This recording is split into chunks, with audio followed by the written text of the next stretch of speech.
penyebab stres manusia banyaknya masalah itu karena 3 perkara kan. Perkara yang sudah berlalu, perkara yang akan datang, dan perkara yang sedang ibu lalui.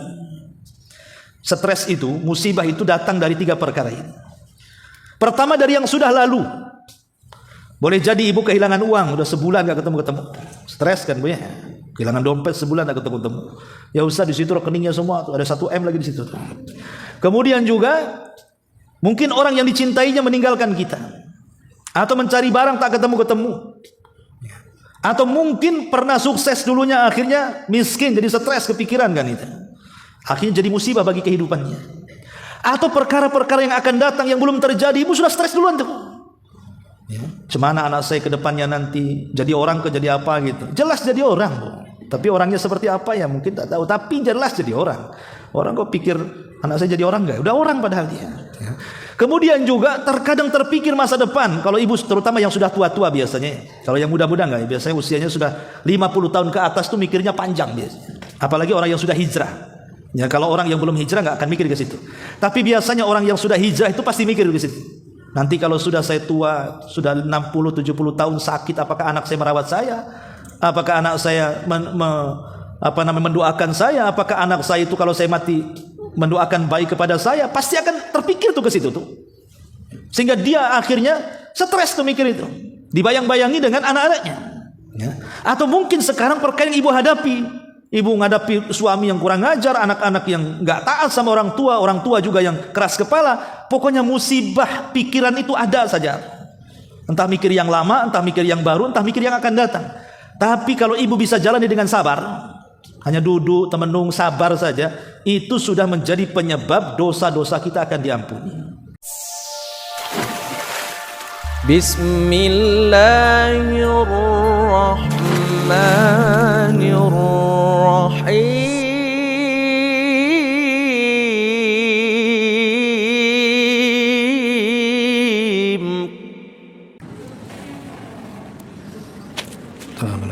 Sambil menunggu yang lainnya. Bismillahirrahmanirrahim. Assalamualaikum warahmatullahi wabarakatuh.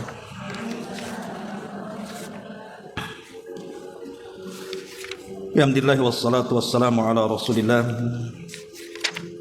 wa ala alihi wa sahbihi wa mawalah wa la hawla wa la quwata illa billahi wa ba'du. Alhamdulillah, segala puja dan puji hanya milik Allah subhanahu wa ta'ala. Salawat dan juga iringan salam kita hadiahkan kepada Rasul kita Nabi besar Muhammad sallallahu alaihi wa ala alihi wasallam. Kita lanjutkan kembali kajian kita, masih membahas 175 jalan menuju surga. Dan kita masuk pada halaman ke-81 di poin 31, sebab-sebab turunnya ampunan Allah subhanahu wa ta'ala. Di sini pengarang membawakan sebuah hadis yang dikeluarkan oleh Imam At-Tabrani dan disahihkan oleh Syekh Nasiruddin Al-Albani rahimahullahu ta'ala. Nabi sallallahu alaihi wasallam bersabda, "Inna min mujibatil maghfirati badlus salami wa husnul kalami." Inna min mujibatil maghfirati badlu as-salami wa husnul kalami.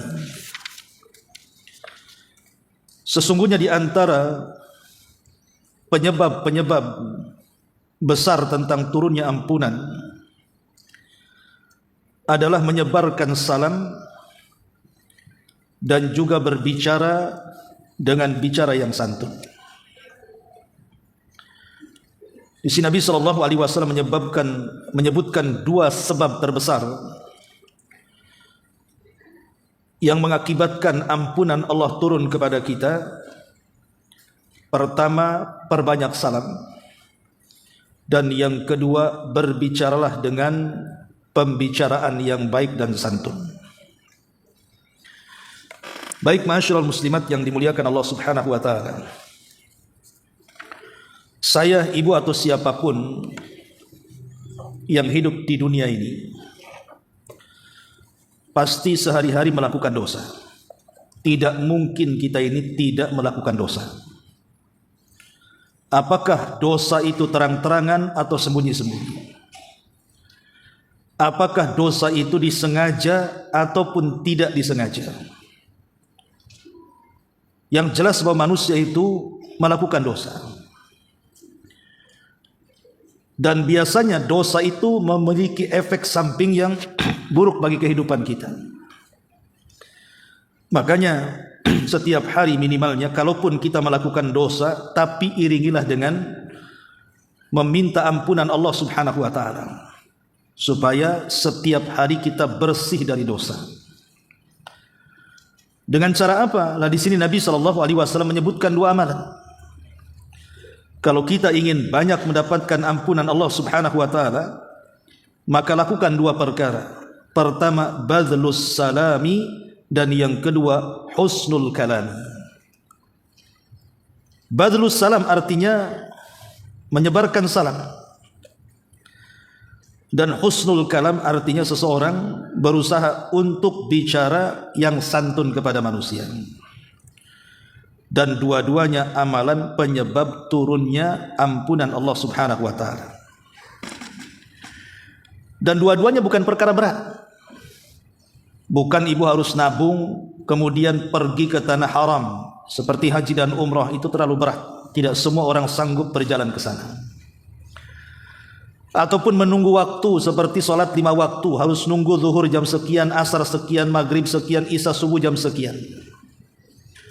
Cukup keluar rumah ketemu orang, kemudian ibu ucapkan salam, kemudian basa-basi dengan kalimat-kalimat yang santun, itu sudah cukup itu. Maka Allah Subhanahu wa taala akan menurunkan ampunan-ampunannya kepada kita. Masyaallah muslimat yang dimuliakan Allah Azza wa Jalla. Adapun menyebarkan salam, kita tahu bahwa salam itu adalah hisalul Islam. Identitas seseorang itu dikatakan muslim adalah lisannya suka menyebarkan salam.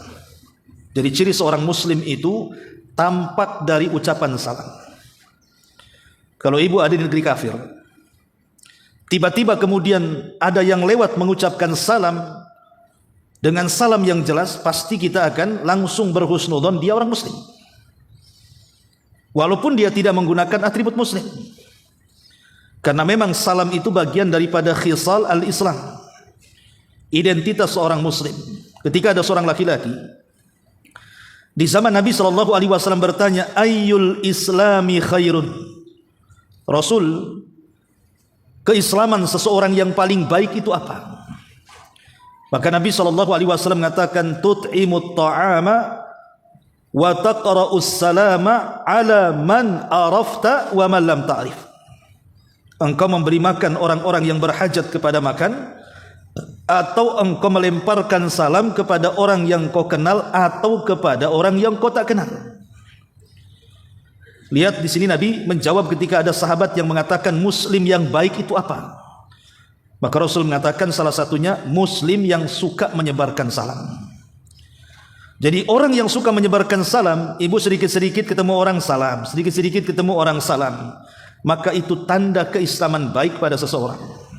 Maka sebarkan salam sebanyak-banyaknya. Yang kedua, salam ini adalah penyebab mudahnya manusia masuk ke dalam surga. Di antara sebab-sebab orang masuk ke dalam surga itu karena suka menyebarkan salam. Ketika Nabi SAW pertama kali datang dari Mekah ke Madinah dalam hijrah itu, kemudian mengumpulkan para sahabatnya di Kuba. Lah ceramah yang pertama kali yang Nabi SAW sampaikan kepada para sahabat itu adalah disuruh para sahabat menyebarkan salam sebanyak-banyaknya. Apa kata Rasul? Ayyuhan nas absu salama bainakum wa at'imut ta'ama wa sallu wan nasu niyam tadkhulul jannata bisalam. Wahai manusia, sebarkan salam, kasih makan tuh orang-orang yang sangat berhajat kepada makan, dan salatlah di tengah malam saat manusia sedang tertidur. Kata Rasul, kalian akan masuk surga dengan selamat. Lihat Nabi SAW mengatakan di ujung hadis, tadkhulul jannata bisalam, engkau akan masuk surga dengan selamat. Untuk siapa? Yang pertama menyebarkan salam dulu, baru bicara memberi makan, baru bicara sholat malam. Kenapa demikian? Karena ucapan salam itu adalah ucapan yang bisa merekatkan seorang muslim dengan muslim yang lainnya. Kata Nabi SAW dalam sebuah hadis, la tadkhulul jannata hatta tu'minu wa la tu'minu hatta tahabbu awala adullukum ala syai'in idza fa'altumuhu tahabbtum abshu as-salama bainakum. Kata Rasul, kalian tidak akan masuk surga sampai kalian beriman, dan kalian tidak mungkin beriman sampai kalian saling merekatkan di antara kalian dengan kecintaan. Maukah kutunjukkan kepada kalian, kalau kalian lakukan maka akan terekat tuh cinta-cinta di antara kalian. Kemudian Rasul mengatakan, sebarkan salam di antara kalian. Dan ini obat mujarab. Sering saya katakan, Bu, salam itu obat yang paling mujarab kalau ibu sedang bertengkar. Paman ibu lagi bertengkar dengan tetangga, ini nggak akurat. Kemudian setelah hadir di majelis taklim, sadarlah bahwa bertengkar dengan tetangga itu tak bagus. Mulai dia sadar, dia ingin baikan. Tapi mau baikan itu, tah dari mana caranya dia tidak tahu caranya. Dari mana mulainya dia tidak tahu mulainya. Karena sudah lama masalahnya bertengkar dengan tetangganya. Maka Nabi SAW ngasih solusi yang paling baik. Mulailah dengan salam. Jadi kalau ada tetangga lagi nyapu, Bu, ya, yang bertengkar dengan ibu itu, ucapkan salam saja. Assalamualaikum. Mungkin awalnya yang nyapu bingung, yang ucapkan salam sama siapa kan gitu. Tumben dia mengucapkan salam katanya. Nengok, tak ada orang, jangan-jangan aku yang dimaksud. Mungkin pertama tak mau jawab, betul, masih dongkol mungkin ya. Awalnya mungkin masih tengok ibu kayak setan kan gitu. Ya. Tapi besok ibu lagi mengucapkan salam, mulai berubah jadi malaikat tuh. Kok baik orang ini kan? Pasti dijawab tuh lama-lama. Kecuali kalau tetangganya non muslim, ya tak mungkin ya. Lain lagi caranya.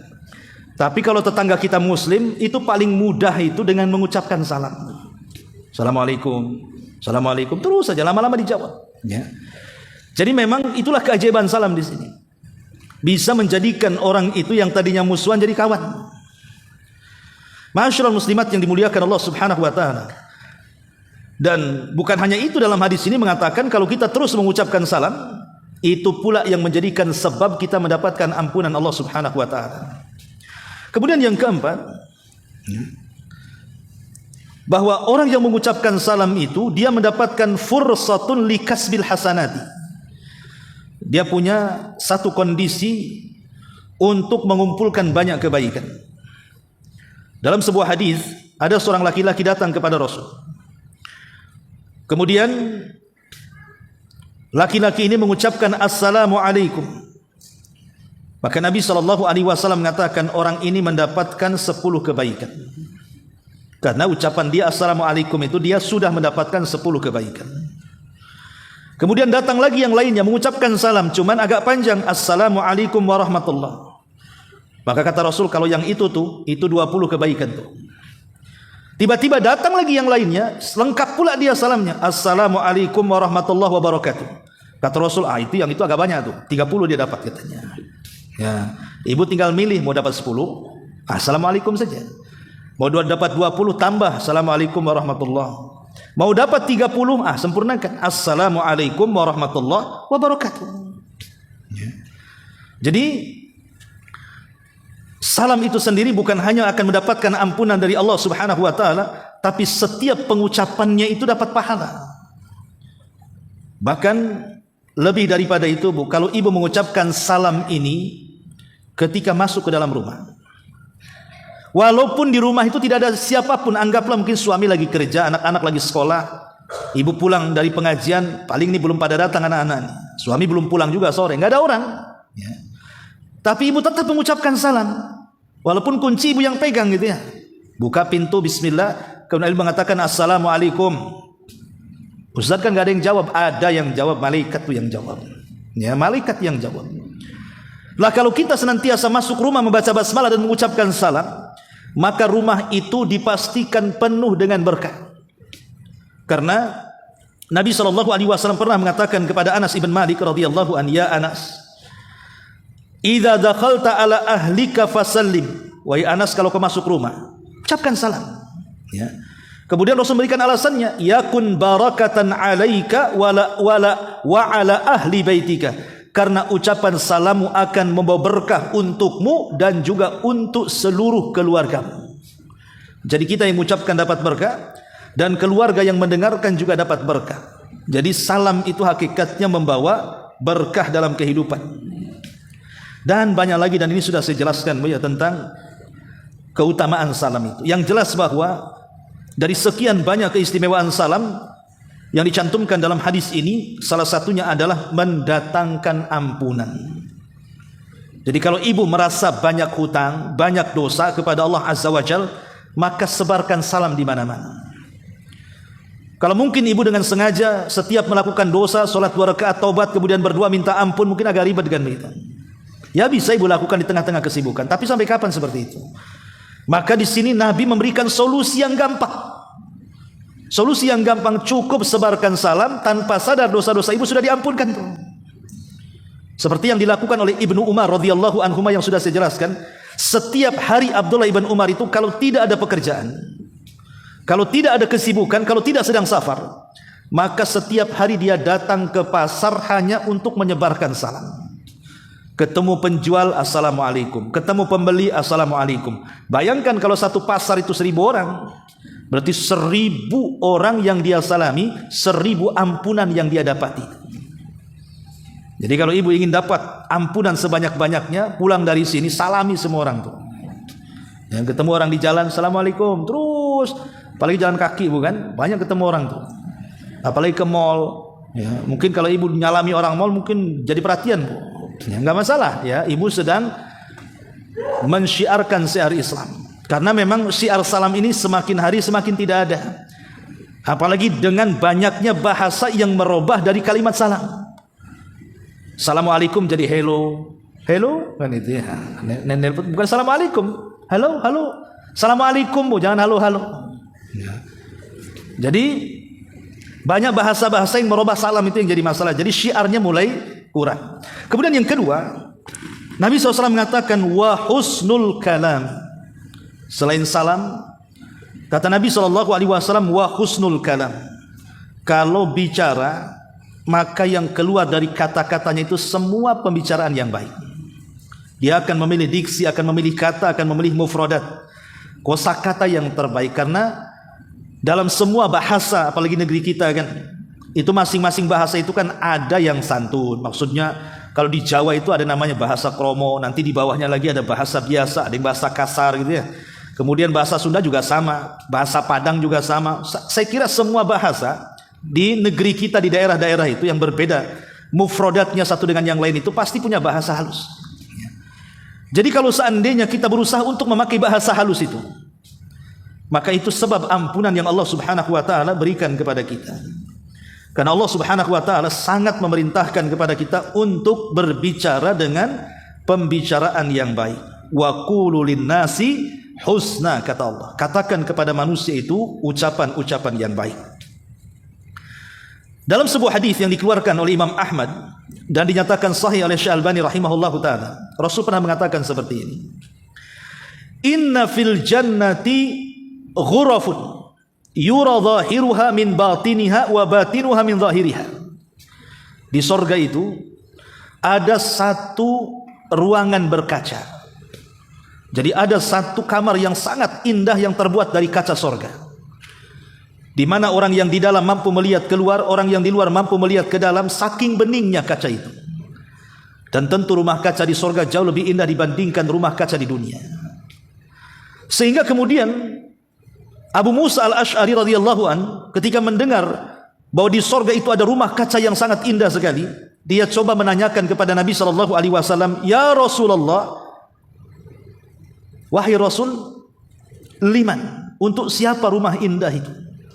Apakah rumah indah itu atau kamar-kamar indah itu untuk para nabi, untuk para rasul, ataukah siapapun bisa mendapatkan rumah ataupun kamar-kamar kaca indah itu?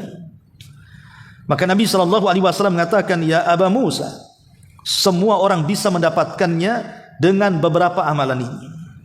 Kemudian Nabi SAW mengatakan liman alanal kalam. Yang pertama, liman alanal kalam, bagi orang yang menata ketika bicara. Bagi orang yang menata bahasa ketika bicara. Artinya bagi orang yang memilih kata yang baik saat bicara. Berbicara yang santun, berbicara yang baik. Wa at'amat ta'ama, dan bagi orang yang suka memberi makan fakir miskin. Wa bata lillahi qa'imah wan nasu niyam, dan bagi orang yang tidak tidur malam karena Allah, kemudian dia tahajud saat manusia sedang terlelap tidur. Jadi ada 3 amalan. Kalau ibu ingin mendapatkan rumah kaca indah di sorga, pertama, hati-hati dalam bicara, keluarkan kata-kata santun. Yang kedua, kasih makanlah orang-orang yang berhajat dengan makanan. Dan yang ketiga, orang yang suka tahajud. Inilah 3 amalan kata Rasul. Orang itu akan mendapatkan 1 kamar indah di sorga. Lah salah satunya Rasul sallallahu alaihi wasallam menyebut alanal kalam, liman alanal kalam itu di nomor urut pertama. Kenapa, Bu?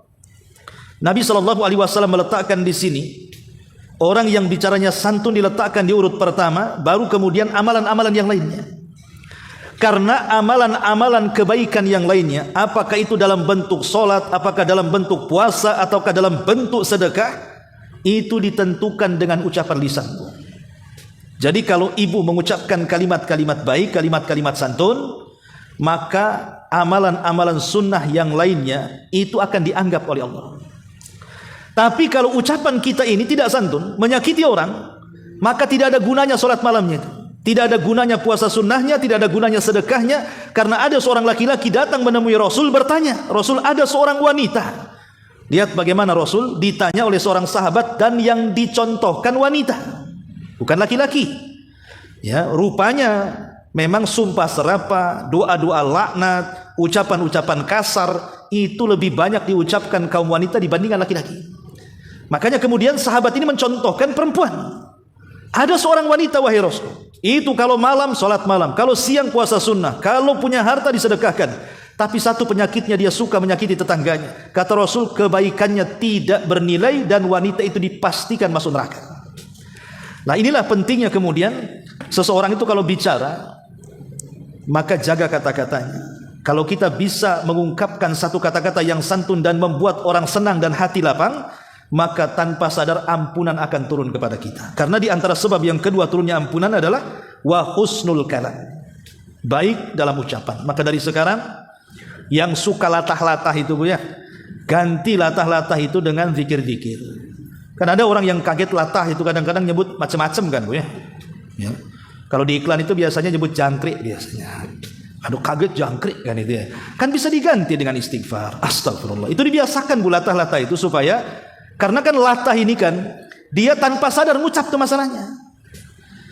Lah justru kata Nabi SAW, ada seorang hamba yang mengucapkan satu kalimat tanpa sadar. Ya mungkin salah satu contohnya latah itu kan. Kata Nabi SAW, innal abda la yatakallamu bil kalimati la yulki laha balan. Ada seorang hamba mengucapkan satu kalimat tanpa sadar dia. Orang-orang yang kaget-kaget itu kan tanpa sadar dia mengucapkan tuh. Tapi sayang terkadang ucapan yang dikeluarkannya itu min sakatillah, ada kemurkaan Allah di situ. Apa kata Nabi lanjutan hadisnya? Yahwi sahibuha fi nari jahannam ab'ad ma bainal masyriqi wal maghrib. Maka cukup bagi dia dimasukkan ke dalam jahannam yang jarak jahannam itu lebih jauh dibandingkan timur dan barat, kata Nabi. Coba bayangkan satu kalimat diucapkan tanpa sadar, itu sudah memasukkan orang ke neraka. Lah orang latah kan tidak sadar kan? Entah dia nyebut satu binatang, entah dia menyebutkan bahasa kotor, entah dia menyebutkan bahasa laknat gitu ya. Makanya dari sekarang biasakan kalau kaget istighfar, kalau kaget zikir. Karena tanpa sadar diucapkan, kalau dibalik kalimat itu membuat Allah murka saja, bisa memasukkan orang ke neraka. Makanya di sini pentingnya wa husnul kalam. Ya. Ma'asyiral muslimat yang dimuliakan Allah Subhanahu wa taala. Tapi apakah amalan-amalan yang menyebabkan ampunan Allah Subhanahu wa taala itu hanya ada di 2 amalan ini? Tidak, banyak sekali. Kita akan sebutkan secara singkatnya. Ini kan yang pertama ucapkan salam, kemudian yang kedua pembicaraan yang baik. Baik, kita urut saja. Ya. Yang pertama, al-istighfar. Yang menyebabkan turunnya ampunan Allah adalah istighfar. Astagfirullahaladzim, astagfirullahaladzim. Itu kalau kita suka menyebutkan kalimat itu, maka itu lafaz terbesar Allah akan turunkan ampunannya kepada kita. Dan istighfar itu atau kalimat maghfirah dalam hadis ini maksudnya adalah kalau ibu banyak mengucapkan salam, kemudian mengucapkan kata-kata indah dan memperbanyak istighfar tadi, maka ibu dapat dua keutamaan dari kalimat maghfirah itu. Dari kalimat inna min mujibatil maghfirah. Apa keutamaan pertama? Aib ibu di dunia akan ditutup. Jadi ibu kalau biasa mengucapkan salam, biasa mengucapkan kalimat-kalimat yang santun, biasa istighfar, maka aib ibu akan ditutup. Saya ibu pasti punya aib, Bu. Nah, mungkin tidak punya aib. Ya. Manusia itu pasti punya aib. Dan manusia masih menghormati kita itu karena Allah tutup saja aib kita. Kalau Allah bongkar, mungkin tidak ada manusia yang menghormati manusia yang lainnya. Artinya penutup aib itu perlu kita di dunia supaya kita tenang. Orang yang kebongkar aibnya lihat, tenang hidupnya, enggak, yang ada malu, merasa malu, apalagi sampai viral gitu kan. Malu di luar biasa, mau taruh di mana mukanya. Tapi orang yang mendapatkan ampunan Allah, maka dia akan mendapatkan keutamaan. Yang pertama, ditutup aibnya. Yang kedua, kalaupun dia berbuat dosa di dunia, kelak di akhirat Allah Subhanahu wa taala tidak akan mengazabnya.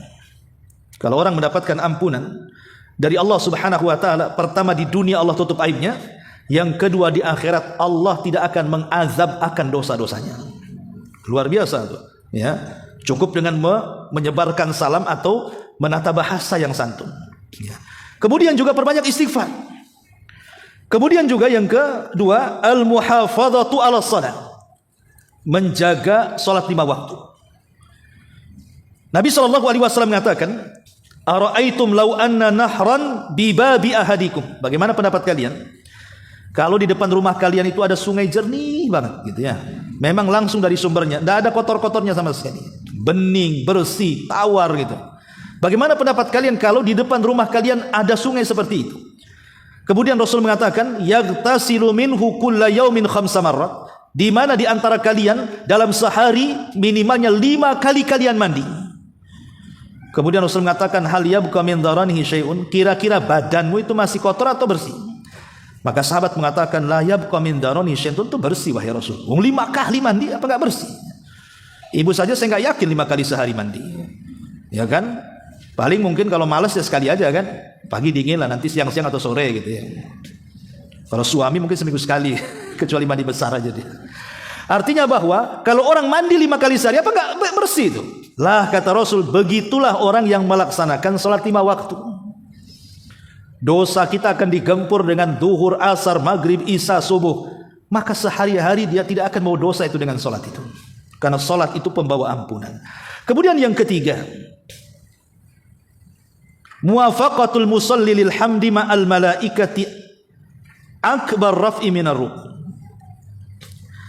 Ketika seorang yang salat, dia mengucapkan ketika imamnya sami Allahu liman hamida, maka katakanlah Allahumma rabbana lakal hamd.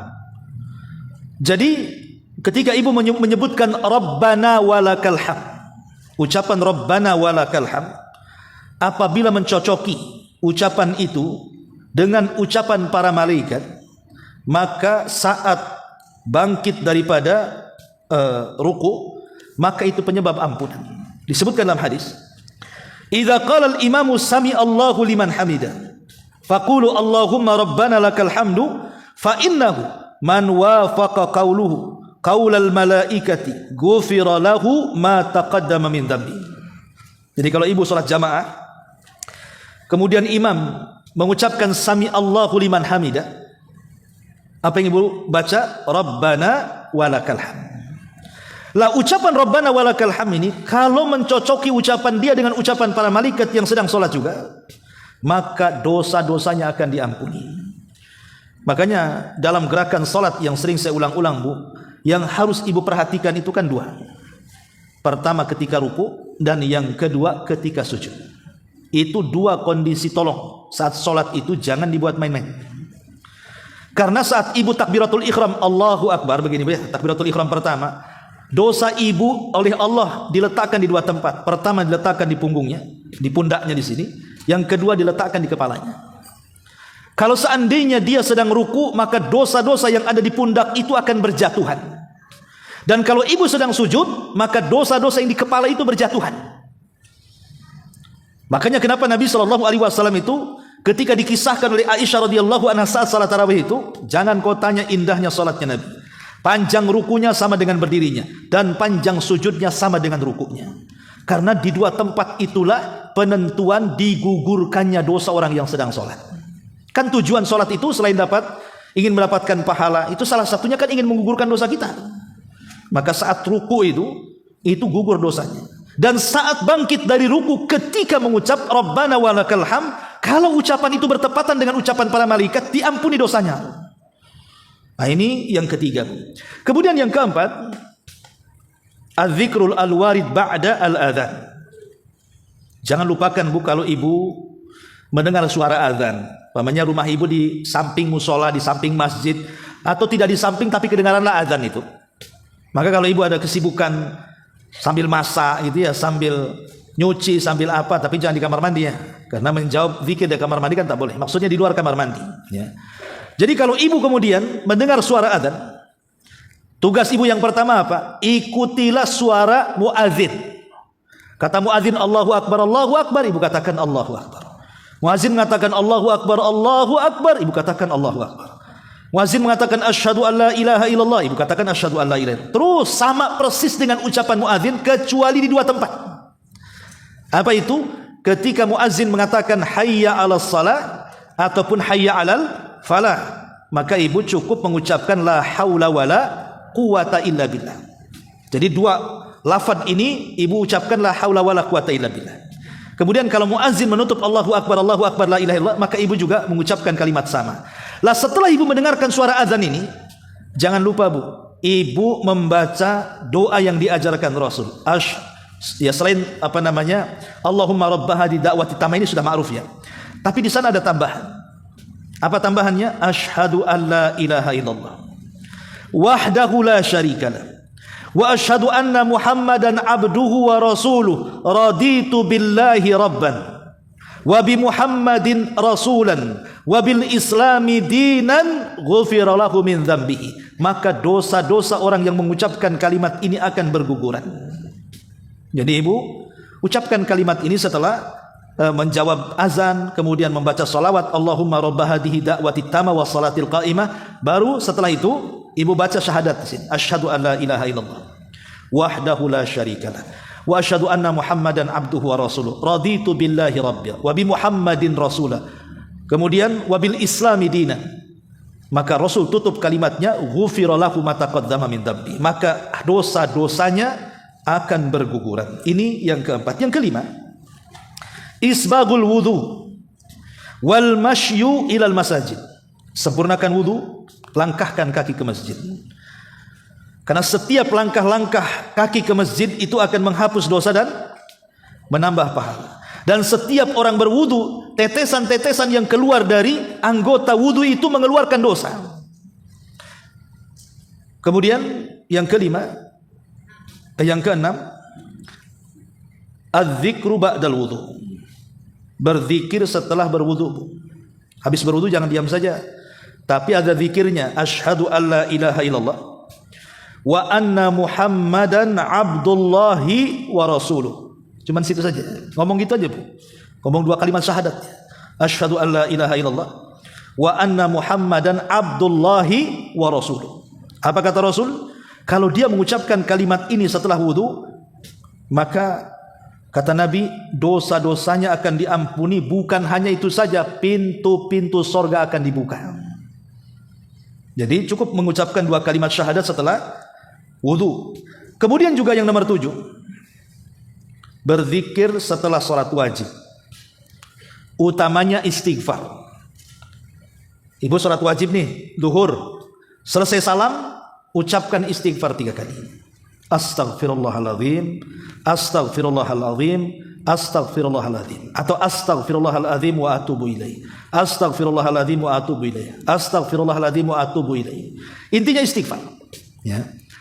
Maka istighfar setelah salat itu bisa menggugurkan dosa. Bukan hanya menggugurkan dosa, Bu, bisa menyempurnakan salat yang kurang. Karena dalam salat itu kan seseorang terkadang meleng, melamun, menghayal gitu ya, tidak khusyuk, tidak tumaknina, mesti ada aja orang salat itu. Maka untuk menyempurnakan kekurangan salat itu, sempurnakan dengan 3 istighfar setelahnya. Jadi bukan hanya dosa-dosa kita diampuni, tapi istighfar 3 kali setelah salat itu bisa menyempurnakan salat itu. Dan kalau salat kita sempurna, tentu pahalanya akan besar di hadapan Allah Azza wa Jalla. Termasuk juga berzikir kepada Allah Subhanahu wa taala. Yang nomor 8, berzikir kepada Allah Azza wa Jalla setiap waktu. Kata Nabi sallallahu alaihi wasallam, "Ma'alal ardi ahadun yakun." Tidak ada satupun orang di kolong langit ini yang mengatakan la ilaha illallah wallahu akbar wala haula wala quwwata illa billahi illa kuffirat anhu khatayahu walau kanat misla zabadil bahri. Jadi kalau ibu mengucapkan kapan saja, pagi, siang, sore, malam, ada kesempatan apapun, ucapkan kalimat tahlil la ilaha illallah, kemudian iringi dengan takbir Allahu akbar, kemudian iringi dengan la haula wala quwata illa billah, itu cukup 1 kali saja dibaca. Kata Nabi sallallahu alaihi wasallam, dosa sebanyak buih di lautan bisa dihapuskan. Ya tentu dosa-dosa kecil maksudnya ya. Ya, jadi cukup bertahlil, bertakbir, dan la haula wala quwata illa billah. Kemudian juga di antara sebab-sebab diampuni dosa adalah al khasyatullah fi sirri wal alaniyah. Ibu tanamkan perasaan takut kepada Allah. Tiba-tiba ibu sedang duduk gini kan, menghayal, aduh gimana kalau saya jumpa dengan Allah nanti pada hari kiamat nih, amalan saya kurang, dosa saya banyak. Tiba-tiba ibu takut. Jadi hanya duduk saja mikirin itu, gimana kalau nanti jumpa dengan Allah saya, gimana nanti saya kalau mati belum banyak amalannya, gimana kalau saya masuk neraka. Jadi dia mikir itu sampai ke akhirat sana. Akhirnya timbullah perasaan takut kepada Allah Azza wa Jalla. Hanya mikirin itu saja kemudian menimbulkan perasaan takut, itu sudah cukup, Bu. Dosa ibu sudah diampuni. Hanya duduk saja temenung gitu saja ya. Tapi kalau temenungnya mikir utang, akhirnya takut sama debt kolektor, yang itu takut sama manusia namanya. Itu nggak menggugurkan dosa, itu nambah utang namanya ya. Maksudnya di sini terpikir takut itu karena takut berjumpa dengan Allah. Kemudian takut nanti macam mana hisabnya, takut nanti macam mana kalau dia masuk neraka, sehingga timbul rasa takut. Yang rasa takut itu mendorong terus meningkat amalan dan menjauhi maksiat. Lah semata-mata duduk kayak gitu saja sudah diampuni itu. Makanya Allah Subhanahu wa taala berfirman di dalam Al-Qur'anul Karim, "Innal ladzina yakhshawna rabbahum bil ghaibi lahum maghfiratun wa ajrun katsir." Orang-orang yang mereka takut terhadap Rabb mereka sementara mereka tidak mampu melihat Rabbnya, bagi mereka ampunan dan pahala yang sangat besar. Hanya semata-mata takut sudah dapat ampunan tuh, tapi takutnya karena Allah ya. Ini juga amalan yang bisa menghilangkan dosa kita. Kemudian amalan yang lainnya as-salatu ala nabi, memperbanyak salawat. Allahumma salli ala Muhammad, Allahumma salli ala Muhammad. Orang yang memperbanyak salawat, kata Rasul, man shalla alayya salatan wahidatan sallallahu alaihi asyra salawatin wa khutat anhu asyru khati'atin wa rufi'at lahu asyru darajatin. Siapa yang bersalawat 1 kali, aku akan bersalawat 10 kali. Allah akan bersalawat 10 kali kepada kita. Tidak sampai di situ, maka 10 dosanya akan dihapus dan 10 derajatnya akan diangkat. Jadi ini di hari Jumat, apalagi di hari Jumat sekarang kan, Bu. Di hari Jumat itu sangat dianjurkan memperbanyak salawat ya. Kemudian juga di antara sebab-sebabnya adalah ad-du'a fi thuluthil lailil akhir. Ibu angkat kedua tangan di 1/3 malam akhir. Tidak harus sejam 2 jam, tidak harus. Ibu ngelilir lah ya. Pamannya tahu-tahu jam 3 itu ibu ngelilir karena dingin pengen kencing. Akhirnya kemudian ibu bangun ke kamar mandi. Sempatkan berwudu di situ. Walaupun harus tidur lagi, tapi minimalnya adalah malam-malam yang ibu hidupkan. Karena qiyamul lail itu bisa dilakukan dengan 5 perkara. Tidak mesti tahajud. Ya, pertama dengan zikir, yang kedua dengan wudu, yang ketiga dengan doa, yang keempat dengan tahajud, dan yang kelima dengan baca Quran. Ibu kalau lakukan 1 saja dari 5 perkara ini, ibu sudah menghidupkan malam ya. Syukur-syukur ibu bisa melakukan lima-limanya. Nah, itu luar biasa ya kan? Sudah ibu zikir, ibu wudu, ibu baca Quran, ibu tahajud, ibu doa lagi. Wah, itu udah mantap. Tapi kalau ngantuknya berat, bukan 5 watt lagi matanya sudah, 50 watt sudah memang nggak bisa lagi. Ya minimal kamar mandi kencing, sempatkan berdoa lah. Minta ampun kepada Allah kemudian tidur lagi, kan bisa itu. Ini juga diantara amalannya. Kemudian juga as-sabru alal bala. Ibu semata-mata diam bersabar, nggak melakukan aktivitas apapun, hanya duduk sabar saja. Karena sering saya katakan Bu, penyebab stres manusia banyaknya masalah itu karena 3 perkara kan. Perkara yang sudah berlalu, perkara yang akan datang, dan perkara yang sedang ibu lalui. Stres itu, musibah itu datang dari 3 perkara ini. Pertama dari yang sudah lalu. Boleh jadi ibu kehilangan uang, udah sebulan gak ketemu-ketemu. Stres kan Bu ya? Kehilangan dompet sebulan gak ketemu-ketemu. Ya usah di situ rekeningnya semua, tuh ada 1 M lagi di situ. Kemudian juga mungkin orang yang dicintainya meninggalkan kita, atau mencari barang tak ketemu-ketemu.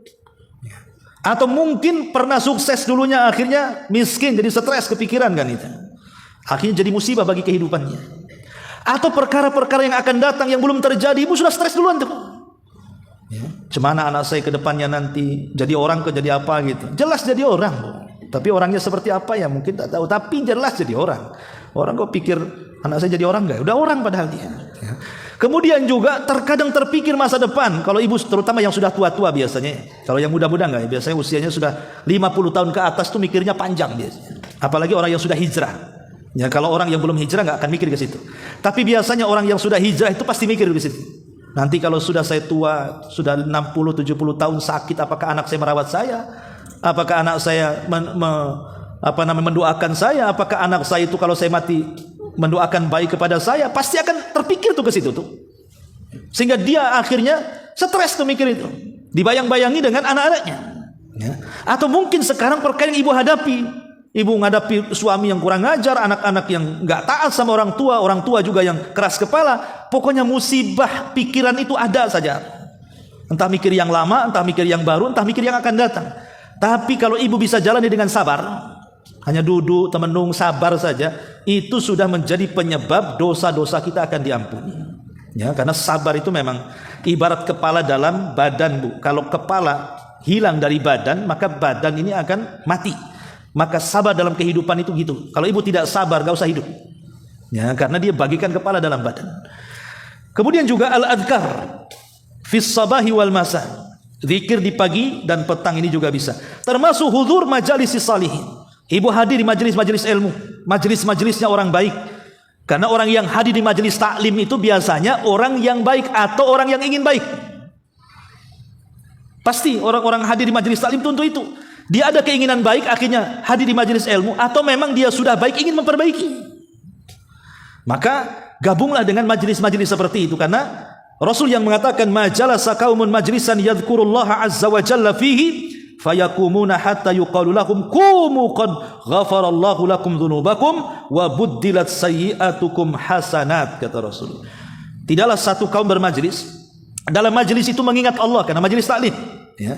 Kemudian setelah majlis bubar, ibu sudah keluar dari sini bubarnya habis ngaji, maka Allah akan utus para malaikat dan mengatakan, pergilah kalian karena dosa-dosa kalian sudah diampuni dan kesalahan kalian sudah dihapus. Hanya semata-mata duduk. Ya. Kemarin sudah jelaskan, walaupun tidak ada niat duduk Bu, mungkin terperangkap dia di situ. Mungkin lagi sholat duha, toto banyak umat datang. Ada apa ini? Paksalah duduk dia di situ, karena dikunci, mungkin dia bisa keluar. Atau mungkin dia cari kawan, rupanya kawannya lagi ngaji suka jadi disusul, terpaksalah duduk sambil nengok-nengok mana kawannya, awas kalau ketemu saya tagih utangnya.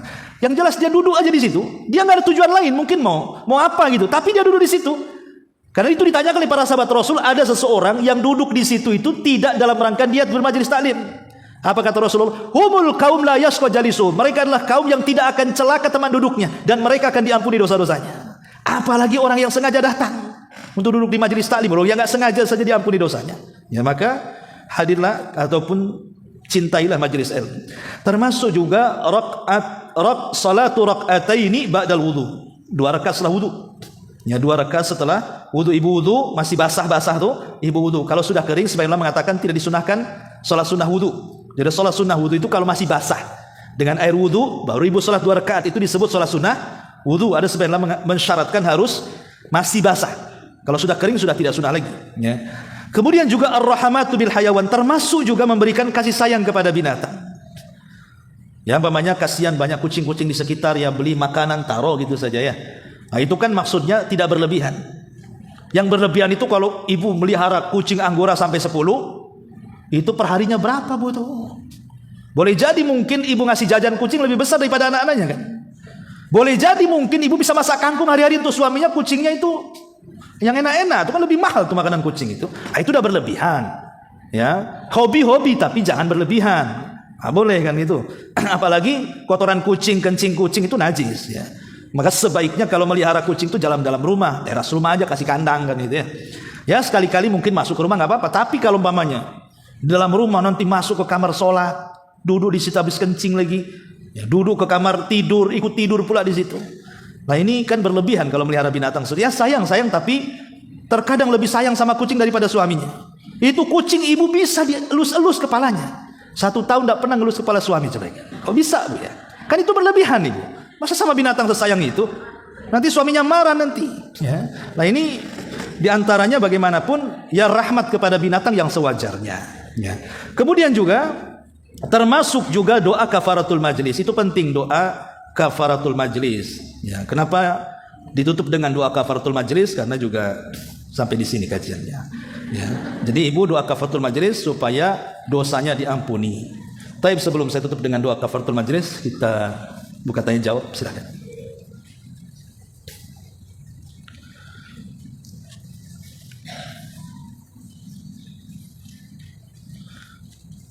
Baik, kalau tidak ada, subhanakallahumma bihamdika asyhadu an la ilaha illa anta astaghfiruka wa atubu ilaik. Allahu ta'ala